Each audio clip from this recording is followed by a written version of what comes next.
দেবেশ ঠাকুরের লেখা তিনি যখন কল্পতরু হলেন। আমি সুমিত বন্দ্যোপাধ্যায়। আজ পর্যন্ত বারবার চিন্তা করেও অঙ্ক করেও এইটা কেন বুঝতে পারি না, তিনি হঠাৎ ইংরেজি বছরের প্রথম দিনে কাশীপুরে সুরেন মিত্তিরের বাগানবাড়ির দোতলা থেকে হঠাৎ নেমে এলেন কেন? গলায় ক্যান্সার, কথা বলতেও কষ্ট হচ্ছে, বলা নিষেধও বিখ্যাত মহেন্দ্র ডাক্তারের নির্দেশে, চলাফেরাও করতে পারছেন না, তবু নিচে নেমে এলেন। ধীর পদক্ষেপে বাগানে হাঁটতে শুরু করলেন। আরও আশ্চর্য, সদা সর্বদা পাশে যারা থাকে তার খুঁটিনাটি ওষুধপত্তি সতর্কভাবে দেখাশোনা করেন। বটবৃক্ষের 16টি শাখার ছায়ার মতো সেই সন্ন্যাসী ভক্তেরা আজকে পাশে কেউ নেই। আজকের দিনটিতে কাছে কেউ নেই কেন? ছাপড়া জেলার দেহাতিবাসী তাঁর সেবায় নিয়োজিত রাক্তুরাম, মানে আমাদের লাটু মহারাজ কোথায়?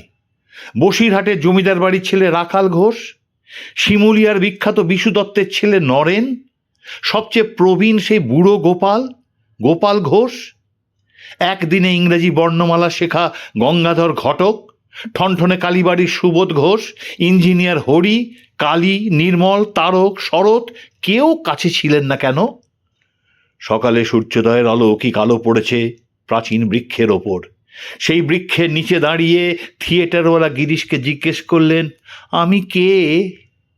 এ তো সেই অনন্ত সৃষ্টির প্রথম প্রশ্ন, যার জন্য ঈশ্বরকে বলতে হয়েছিল, লেট দেয়ার বি লাইট, আলো, আলো দাও, দৃশ্য দেখাও, বিশ্ব দেখাও, সুর শোনাও, স্পর্শ দাও। যখন প্রলয়পতি জলের মাঝ বেদ উদ্ধার করবে গভীরের তলদেশ থেকে, জানতে চাইবে আমি কে? একদল বলবে সোহাং, আমি সে।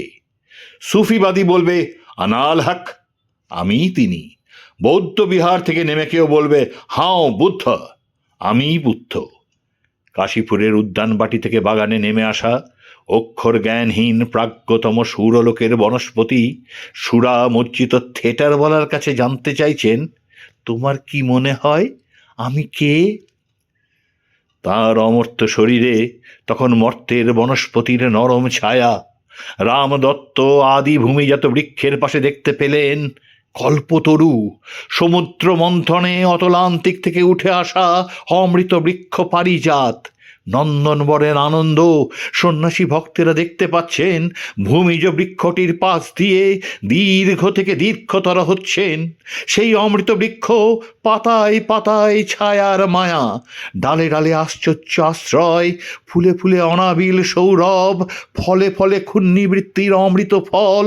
কল্পবৃক্ষ বেড়েই চলেছে, আকাশে ছুঁয়েছে তার শাখা। তিনি তখন কল্পতরু হলেন।